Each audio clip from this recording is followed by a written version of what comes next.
Megapodzilla's Crazy Joe here. It is a Saturday, and I am off to a convention that I've never heard of before. It was a friend recommended it to me. It's called ZoloCon. It's very close to my home. Apparently, it's a small convention. It's mostly a toy show, toy and comics, sort of like RetroCon, but without the big name guests. So I want to check it out, and the con opens in 2 minutes, and I haven't even left the house yet.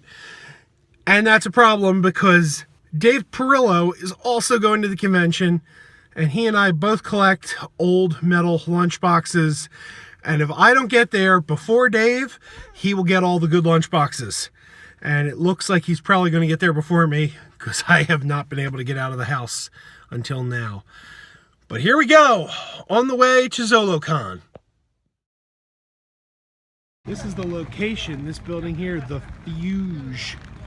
Not your typical convention space. It looks like it's some kind of, I don't know, we're in an industrial park. Looks like it might be a warehouse or something. Unusual for a convention, but we'll see. Unfortunately, it's tight quarters and I'm pushing a stroller, and that is not easy to get around. But we're doing our best. You having fun? Well, I'll take that as a yes. I'm finding some lunch boxes, but unfortunately the condition of what I'm finding and the prices of what I'm finding are not good.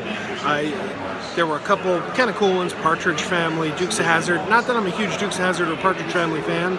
I'd buy them if they were affordable, but they were like $45. I'm not going to spend that for a property I'm not really a big fan of.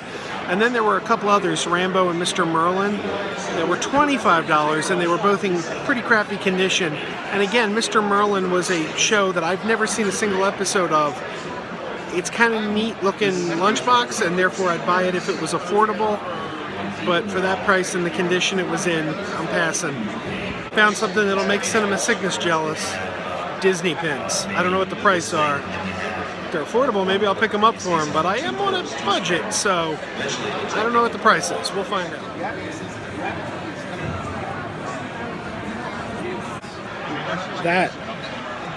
That is cool. That's the old Eternia playset. I don't think I've ever seen one of those for real. I've only seen pictures of them. That came out like at the end of the He-Man toy line. And again, Battle of the Planets lunchbox. Not a fan of anime. Not my thing. I'm really not sure what I'm looking at. Right there. No clue. And there's nobody standing around it to ask, hey, what is that? So no one manning it. I don't know what I'm looking at. This is the second one. It's the second one. What is it? What is this thing? Anyone inside? I don't know what this thing is. What is this thing? All right, I bought something, but it's not for me. It's for her. Of course, she won't appreciate it till she's older, but I bought her a doll of her namesake, a 12-inch. Is that 12-inch? It's probably bigger than 12-inch, but a big Major Kira doll. She's my Kira. I got her a doll of Kira. Again, she won't appreciate this till she's older. She had her picture taken with Nana Visitor who played Kira, and she screamed when she held her, so she doesn't appreciate these things now.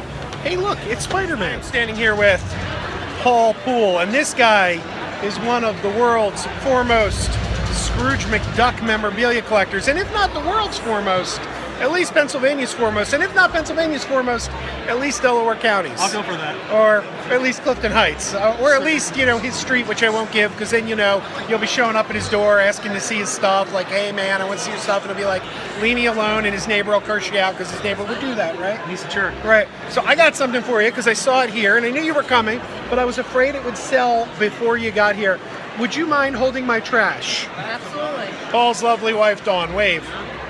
All right, there we go.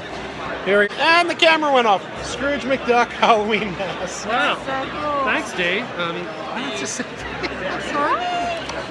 thanks, Joe. I don't know why I blanked out there. Will you be wearing that at your Halloween party this year? If you like me to, are you going to attend? I will try to attend. I always try to attend. Yeah, let's see it. All right.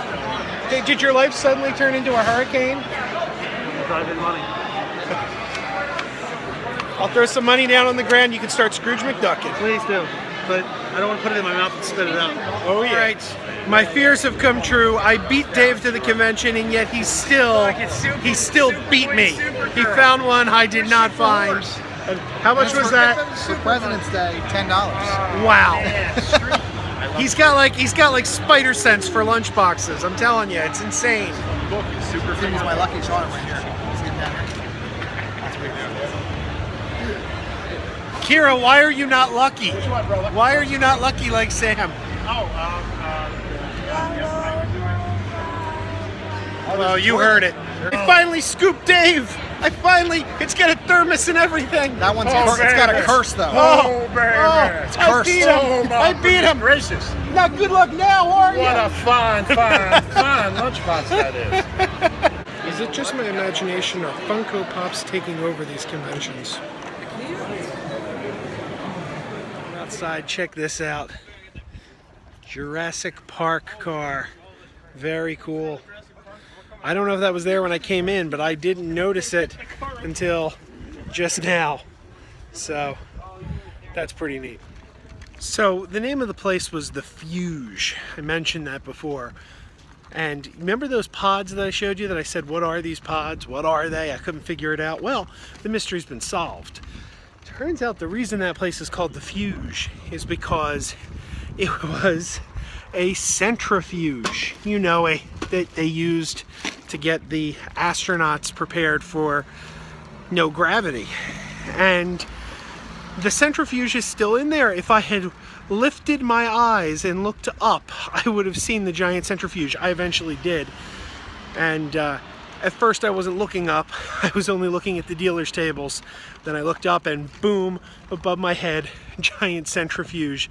And those domes were part of the centrifuge. Here's what I found out. Apparently, that facility is the largest centrifuge in the world, or at least it was. It hasn't been used in many years. Nearby, there is a Air Force Base. Willow Grove Air Force Base is nearby.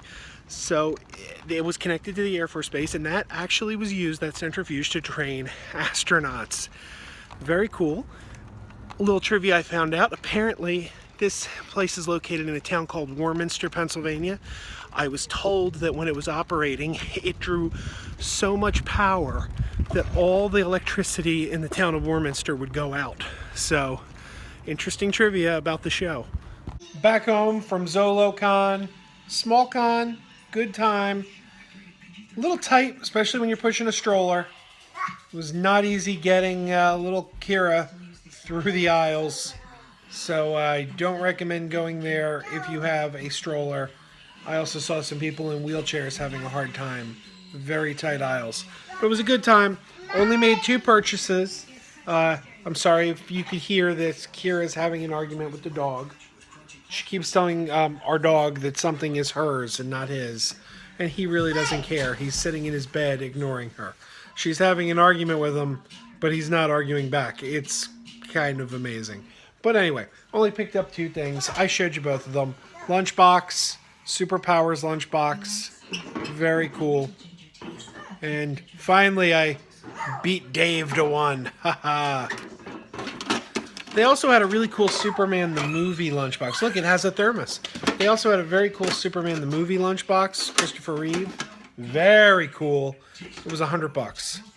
Out of my price range. Wasn't going to pay that. This one I got very inexpensive. And I showed you this at the time, but here it is again. Major Kira. This is going to go in little Kira's bedroom. She's already got a small Kira action figure, like the little plastic action. She already has a small Kira, and she has a Kira the Gelfling Funko Pop from the Dark Crystal. So, because they're spelled the same, K-I-R-A. We kind of named her for this Kira, but they're interchangeable. You know, Kira from the Dark Crystal is also pretty awesome. At least I think so. I love the Dark Crystal. One of my favorite movies growing up. So that's it. We're done. Keep on wearing those pajamas.